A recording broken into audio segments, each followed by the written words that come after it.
Hi bro, তোমরা অবশ্যই সবাই জানো ভারত স্বাধীনতার পর পঞ্চবার্ষিকী পরিকল্পনা হাতে নেওয়া হয়েছিল ভারতকে অন্য রূপে রূপ দেওয়ার জন্য, অর্থাৎ উন্নতিকরণের জন্য। এবার এই যে পঞ্চবার্ষিকী পরিকল্পনা করা চলে, এর মেইন উদ্দেশ্যগুলি কি তোমরা জানো? এর গোল কি তোমরা কি জানো? যদি না জানো, চলো first this video and you can know everything about this. দেখো, ভারত স্বাধীনতার আগে ভারতের অর্থনৈতিক ব্যবস্থা ততটা ভালো ছিল না। হয়তো কিছু কিছু ক্ষেত্রে আমরা বলতে পারি যে হ্যাঁ, রেল লাইন হয়েছিল, but it was actually done by the British government for their interest. অর্থাৎ ভারতের উৎপাদিত পণ্যগুলোকে ব্রিটেনে পরিচালিত করার জন্য তারা বেসিক্যালি যোগাযোগ ব্যবস্থা অর্থাৎ রেল লাইনে হাত দিয়েছিল, যেক্ষেত্রে আমাদের কিছুটা উন্নতি হয়েছিল। বাট ওভারঅল যদি আমরা দেখি, কৃষি বলো, ইন্ডাস্ট্রি বলো এবং সেবা ক্ষেত্র বলো, কোনো ক্ষেত্রেই ভারতের তখন ততটা উন্নতি ছিল না। এবং একটা দিক থেকে তোমরা ক্লিয়ার হতে বলো, ভারত স্বাধীনতার সময় মাত্র শিক্ষিতের অর্থাৎ সাক্ষরতার হার মাত্র ছিল 16%। আর মহিলাদের ক্ষেত্রে যদি দেখি, এটা ছিল শুধুমাত্র 7%। মোটামুটি ভাবে তাহলে অনুমান করা যেতে পারে কি ধরনের অবস্থা ছিল তখন। তাহলে আবার যখন ভারত স্বাধীন হয় 1947, তারপর থেকে বিভিন্ন ধরনের উদ্যোগ নেওয়া হয়েছিল কিভাবে ভারতকে একটা নতুন রূপে অর্থাৎ উন্নত একটা ভারতে রূপান্তরিত করা যায়। এবং এই জন্যই আমরা জানি 1950-তে অ্যাকচুয়ালি অ্যাডাপ্ট করা হয়েছিল পঞ্চবার্ষিকী পরিকল্পনা। অর্থাৎ 5 বছর ধরে আমাদের কি কি থাকবে পরিকল্পনা ভারতের একটা নির্দিষ্ট লক্ষ্যে পৌঁছানোর জন্য, ওইটার মধ্যে ওই অবজেক্টিভস গুলোই কি করা হবে, ফুলফিল করা হবে। এই জন্যই পঞ্চবার্ষিকী পরিকল্পনা নেওয়া হয়েছিল। এখন যত নীতি আয়োগ রয়েছে, বাট তখন পঞ্চবার্ষিকী পরিকল্পনা ছিল। 1950-তে অ্যাডপ্ট করা হলেও basically it was coming to force in 1951। আমরা বলতে পারি প্রথম পঞ্চবার্ষিকী পরিকল্পনা ছিল 1951 থেকে 1956 পর্যন্ত, অর্থাৎ 5 বছর ছিল এর সময়কাল। নামিয়ে রয়েছে পঞ্চবার্ষিকী পরিকল্পনা। তার প্রথম পঞ্চবার্ষিকী পরিকল্পনা তাহলে শুরু হয় 1951-এ, 1956 পর্যন্ত চলে। তোমরা জানো ল্যান্ড রিফর্ম যেটা হয়েছিল, এটা 1956-এ হয়েছিল। ল্যান্ড রিফর্ম একটা আইন ইস্যু হয়েছিল। আচ্ছা, আমার ঘটনা হলো এই যে পঞ্চবার্ষিকী পরিকল্পনা হয়েছিল, এর মূল উদ্দেশ্যগুলি ছিল, মেইন গোল কি ছিল, এই গোলকে উদ্দেশ্য করে তো বিভিন্ন অবজেক্টিভস করে সেট করা হয়েছে। মেইন উদ্দেশ্য কি ছিল? বেসিক্যালি 4টা দিক থেকে আমরা এই মেইন উদ্দেশ্যগুলিকে ব্যাখ্যা করতে পারি, বলতে পারি। নাম্বার 1 বলতে পারি প্রবৃদ্ধি। প্রবৃদ্ধি অর্থাৎ হচ্ছে ডেভেলপমেন্ট, অর্থাৎ ভারতবর্ষের ডেভেলপমেন্ট করা। শুধুমাত্র একটা ক্ষেত্রে নয়, আমরা যদি ইকোনমিক্সের কথা বলি তাহলে আমাদের 3টে ক্ষেত্র রয়েছে। প্রথম ক্ষেত্র যেটাকে আমরা কৃষি ক্ষেত্র বলে থাকি, দ্বিতীয় ক্ষেত্র অথবা আমরা ইন্ডাস্ট্রিয়াল সেক্টর কিংবা শিল্প ক্ষেত্র বলে থাকি, একটা তৃতীয় ক্ষেত্র অর্থাৎ আমরা এটাকে সেবা ক্ষেত্রও বলতে পারি। এবং প্রত্যেকটা ক্ষেত্রে উন্নতিকরণের উদ্দেশ্যে কি করা হয়, এই 5 ইয়ার্স প্ল্যান, দ্যাট ইজ পঞ্চবার্ষিকী পরিকল্পনা গ্রহণ করা হয়। তাহলে ফার্স্ট গোল আমরা বলতে পারি প্রবৃদ্ধি অথবা development in different sections. Number 2 হচ্ছে আধুনিকীকরণ, মডার্নাইজেশন। আধুনিকীকরণ in the sense of technology, in the sense of culture.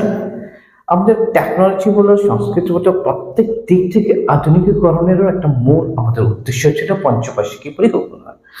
এবং টেকনোলজি একটা বিরাট বড় ম্যাটার করে। তুমি যদি দেখো নোকিয়ার কথাই যদি আমরা বলি, নোকিয়া কোম্পানির কথা 1915-16 তুমি যদি দেখো 1950 অথবা 2007 থেকে যদি শুরু করো, 2007 থেকে 1915-16 পর্যন্ত নোকিয়ার বাজারের যে শেয়ার ছিল সবচেয়ে বেশি, 60% বেশি তারা শেয়ার করতো।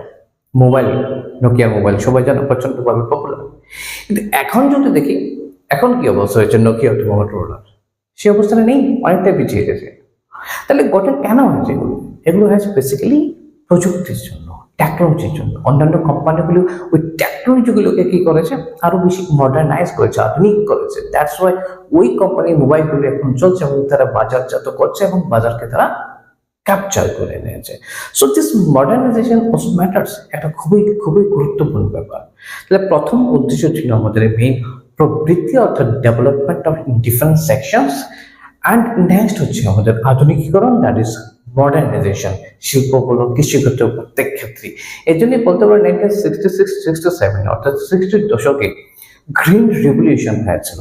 অর্থাৎ সবুজ বিপ্লব হয়েছিল। তো এটা একটা আধুনিকীকরণই কৃষির ক্ষেত্রে, রাইট? ওকে, সো প্রত্যেক ক্ষেত্রে এমন হয়েছিল। শিল্প আইনও হয়েছিল আমরা জানি পরবর্তী সময়ে। আচ্ছা, তাহলে মুদ্রাগত ঘটনা কি দাঁড়া গেল তাহলে? আমাদের উদ্দেশ্যগুলো হলো নাম্বার 1 বললাম প্রবৃদ্ধি অর্থাৎ ডেভেলপমেন্ট, নাম্বার 2 বললাম হচ্ছে আধুনিকীকরণ অথবা মডার্নাইজেশন।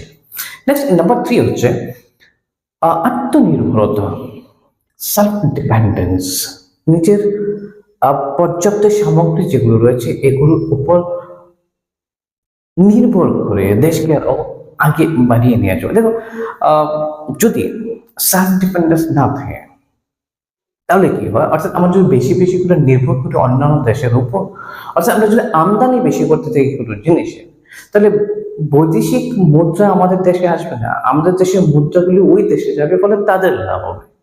এবং আমরা যদি কোনো খাত থেকে স্পেশালিটি অর্জন করতে পারি অথবা এমন কোনো প্রোডাক্ট উৎপন্ন করতে পারি যাতে আমাদের কম্পারেটিভ অ্যাডভান্টেজ বেশি থাকবে, অর্থাৎ অন্যান্য দেশের তুলনায় আরো কম দামে কম কষ্টে আমরা ভালো জিনিস দিতে পারি, তাহলে ওই প্রোডাক্টটা অবশ্যই অন্যান্য দেশে কি করতে পারবো, রপ্তানি করতে পারবো। এই আত্মনির্ভরতা হচ্ছে আরেকটা মূল উদ্দেশ্য, আত্মনির্ভরতা বাড়ানো।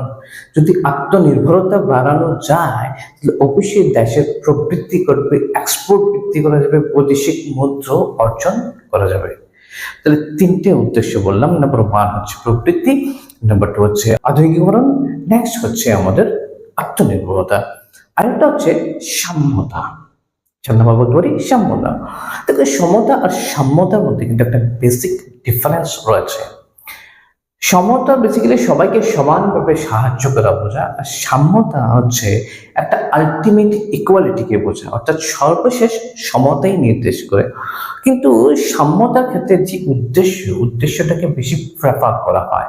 ধরো সহজভাবে যদি আমি বলি, দুটো লোক, একটা লোক খুবই ব্যাটে, একটা লোক লম্বা, তারা ক্রিকেট খেলা দেখবে কিন্তু ক্রিকেট খেলা দেখতে পাচ্ছে না, কিন্তু মাঠে একটা বাউন্ডারি রয়েছে, বাউন্ডারি প্রচন্ড উঁচু, যে লম্বা ব্যক্তি রয়েছে সেও দেখতে পাচ্ছে না, তাহলে সহজেই বোধগম্য যে ব্যাটে ব্যক্তিটা রয়েছে সেও দেখতে পারবে না।